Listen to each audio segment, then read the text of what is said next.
Alright, what's up mga kamismo? Panibagong video vlog na naman dahil sa panibagong trouble natin. Ngayong araw na ito, ang pag-uusapan natin ay tungkol sa RTD o kung tawagin ay Resistance Thermometer Detector. As you can see mga kamismo, yung number 3 DG FO inlet namin o yung sa aming generator ay may current value na 200 Celsius na wala sa normal condition, kaya i-trouble natin yan. Let's go!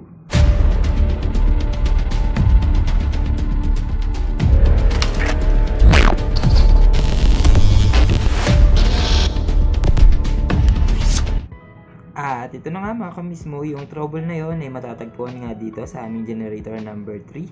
Meron kaming Daihatsu na generator. Ayan. At ang naging alarma namin dito mga kamismo ay ang aming RTD o kung tawagin nga ay Resistance Thermometer Detector.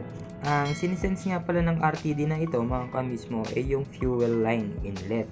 Obviously mga kamismo, ang minomonitor nito ay yung fuel temperature.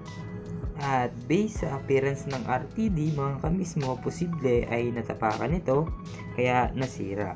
Napansin ko kasi mga kamismo na may pagkayupe yung mismong detector.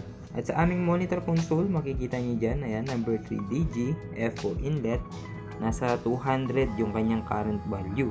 Once kasi na pinapaandar yung generator na yan mga kamismo, nagre-range yung kanyang value between 120 to 145 degrees Celsius. At once na naka-standby ito, yung kanyang reading ay below 50 lang mga kamismo.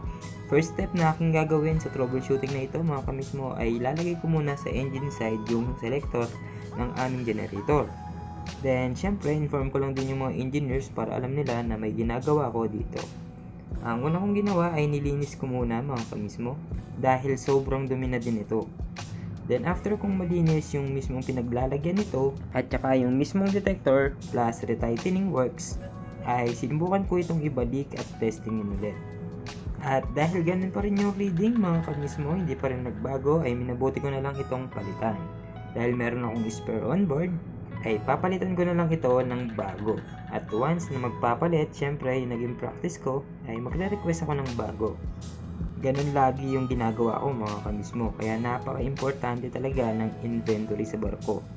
Kaya ang lagi kong ginagawa pag bagong sampa ko ay nag-i-inventory ako ng mga spare parts.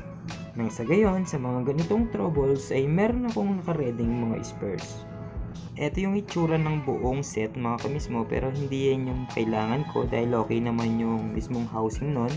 Yung pinakalaman lang yung kailangan ko. Ayan, meron itong rated value na 100 ohms, tapos yung kanyang ampere is 2 milliamps.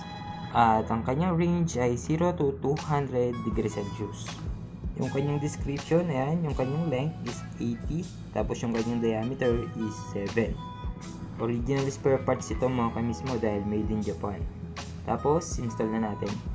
Ibalik lang natin yung mga tinanggal ko kaganina at lininis. Yung dumi kasi sa loob na yon mga kamismo, isa yun sa dahilan or nagbibigay cause kaya hindi magiging accurate yung reading.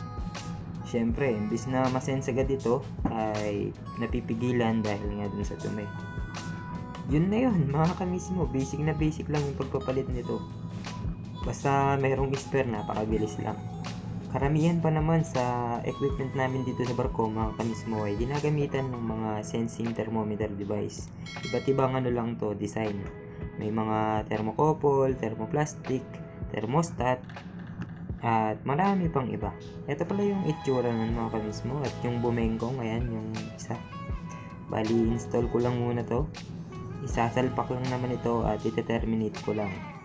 Additional pala mga kamismo, baka may magtanong sa inyo kung aandar ba yung generator once nasira ito.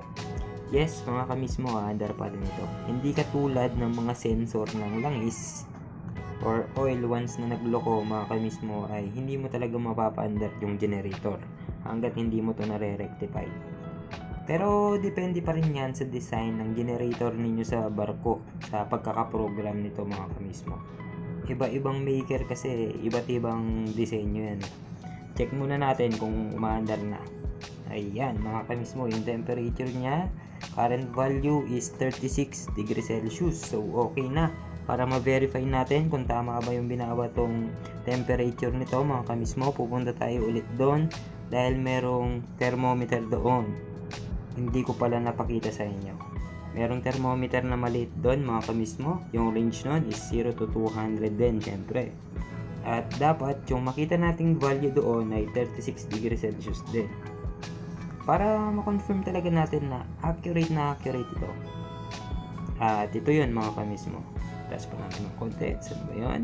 Ayan. I-focus lang natin. Kita ba?